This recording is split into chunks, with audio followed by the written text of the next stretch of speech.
everybody. Thank you for joining me again. This will be the third and final of the Q&A sessions for now, but they've been fun, so we'll do more. I'm currently still in California. I'm at Doran Beach in Bodega Bay, and this will be as far south as I get on this trip, but having a good time, enjoying lots of beautiful scenery while I'm out here. So let me get into this. The first question would be a favorite hike from Summit's perspective. And I'd have to say anything involving water. She loves the beach, and that might be her favorite because she can just run and get the zoomies and have a good time. Go out there and play in the water. You know, anything with creeks or a river or something that she can go into, get her feet wet, get a drink, you know, that's got to be her favorites. And really, any trail with me, she's fine with, but I'd have to say the beach is probably her favorite. There was another question, am I going to get another dog, or have I thought about a second dog? And it's like, yeah, I love dogs. They're my favorite people. And if I could, you know, buy an old school bus and fill it with dogs and drive a wolf pack around and be the pack master. But I can't see it happening for right now. So for now, one is enough. You know, I live tiny, and having one dog on my bed is enough, right? So there's that for now. Okay, how about another question? I actually wrote them down this time. So, have I gone through depression? Hell yes. I think most people do. Whether, you know, it's clinical or not is, you know, as debatable as, you know, it's not me to decide. I'm not a professional along those lines, but yes, I have definitely experienced depression. And, you know, still do from time to time. I think it's part of the human condition. You have ups and downs. You know, I'm not going to make light of anybody's feelings, you know. God, I would encourage anyone experiencing depression to talk to somebody about it. You know, not to be too heavy, but there's so many young people that enter a depression, end up taking their lives. It's like, please don't go there. Talk to somebody first, right? Don't talk to somebody and then do it. Just talk to somebody, right? Get those feelings out. Getting those feelings out is the biggest part of it. You know, it's like I said, I've been through counseling, and I'll share why. I mean, I went through the breakup of a long-term marriage, long-term.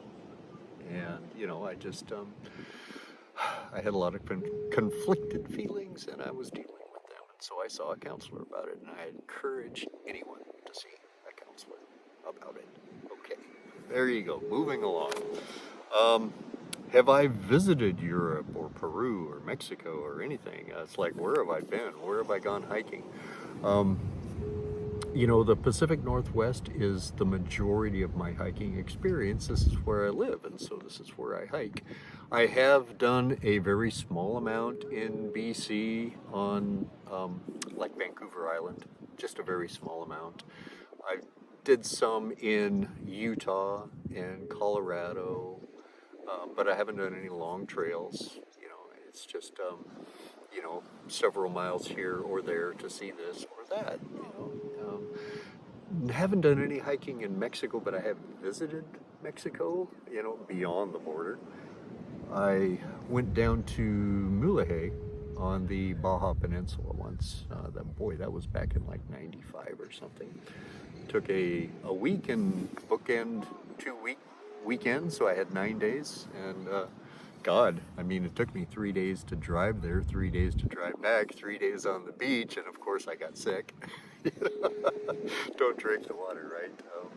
It seemed to be something that we actually brought with us. That got us sick. That's what we pinpointed it, because we didn't drink the water, right? We had our own water, so it seemed to be the food that we brought with us, unfortunately enough. Anyway, moving along, I would love to do some hiking in Europe, definitely. You know, Wales and Scotland, just the Lake District in the UK. hell yes, I'd like to go there and do some hiking. And that's on the bucket list, right? Okay, did I ever serve? And yes, of course I did. I was in the Marine Corps back in the late 70s and very early 80s. And I was a helicopter mechanic. So I served on the flight line at Camp Pendleton mostly in Southern California. I was worked on mostly helicopters, the Hueys and the Cobras, and did a little bit of fixed wing, but I was hydraulic repairs, and so you know anything that had an actuator or hydraulic lines, is just kind of interchangeable. But I did end up in what they called the intermediate level of maintenance. I wasn't actually working on the planes on the flight line. I was repairing hydraulic servos and rebuilding hydraulic lines, and, rebuilding pumps and testing them, things like that. So, yeah, it was an interesting job, but it was government work, and I think a lot of us can imagine what that is like. Okay, other content creators that I watch. I came up with a list of 5 here. Of course, my list of things that I subscribe to is quite long, but these are people that I really enjoy. Brian over at Adventure Van Man. He's been on the road for about 10 years now, and he does a lot of very interesting things. And I really enjoy his peace, his mellowness, his vibe. Anyway, SUV RVing, Tristan over there, he does a really good job. I kind of see him as a tour guide. He lives in Wyoming now, and he travels all over the western U.S. and just explores different sites and takes us along. So yeah, it's having a tour guide, right? Very interesting stuff. Thank you, Tristan. Claire at Wild Bear. Now she is in Wales, and that chick is nuts. I really get a kick out of her. She does a lot of stealth camping in local parks, off of local paths. She will grab a tarp or a tent and go out into the mountains when there's a horrendous storm coming along, just to kind of go out there and get wet and experience life, just being alive.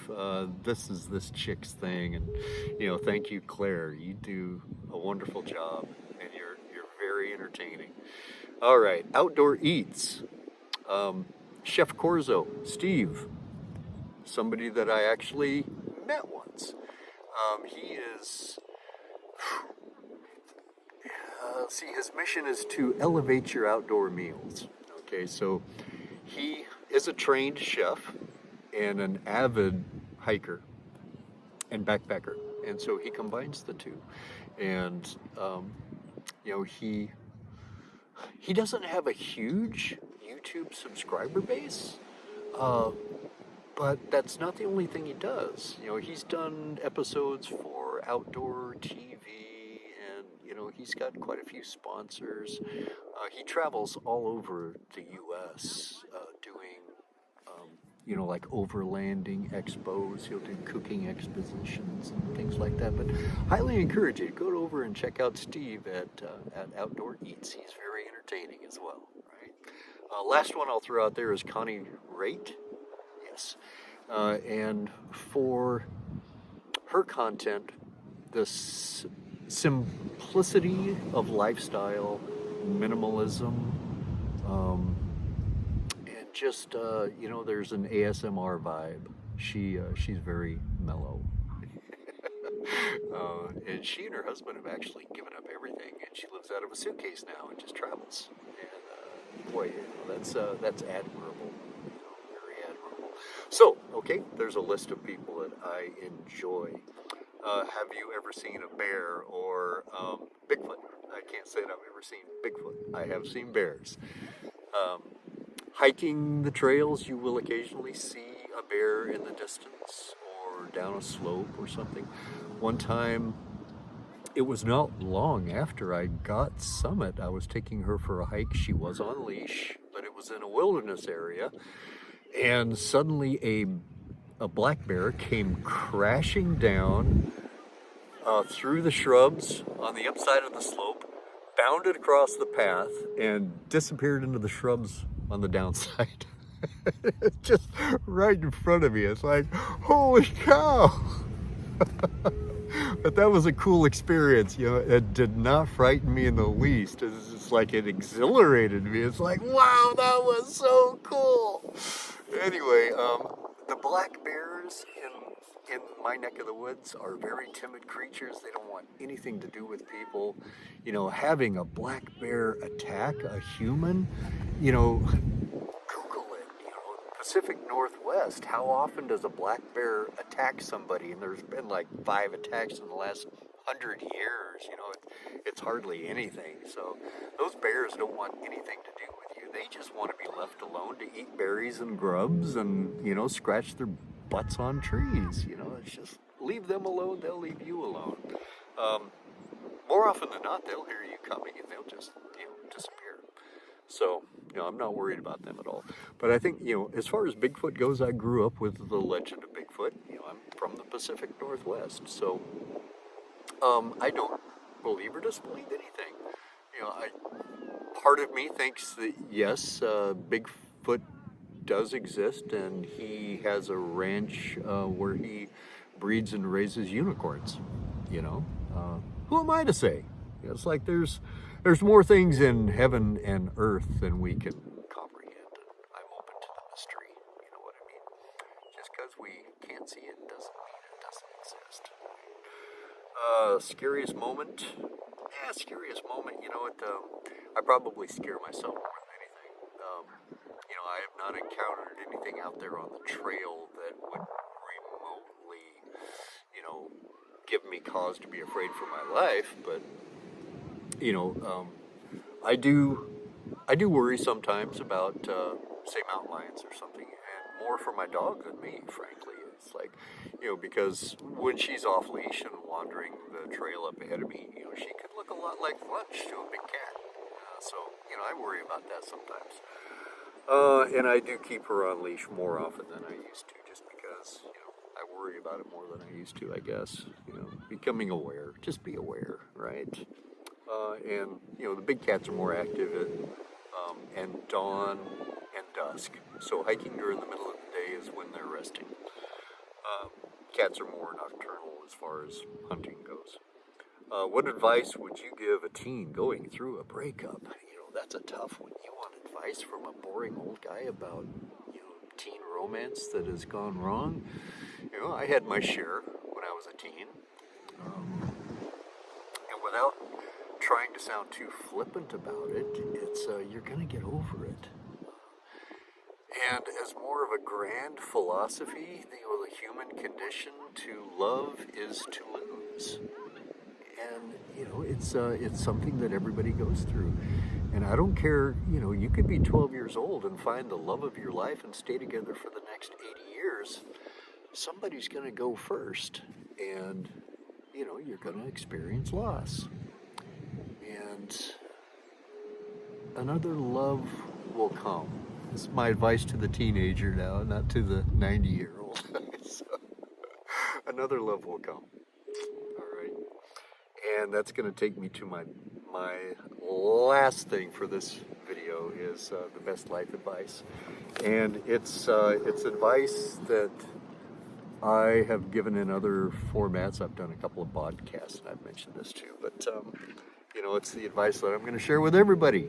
And there's a saying within the hiking community to hike your own hike. And it applies to a lot of life. And it just means to follow your own heart.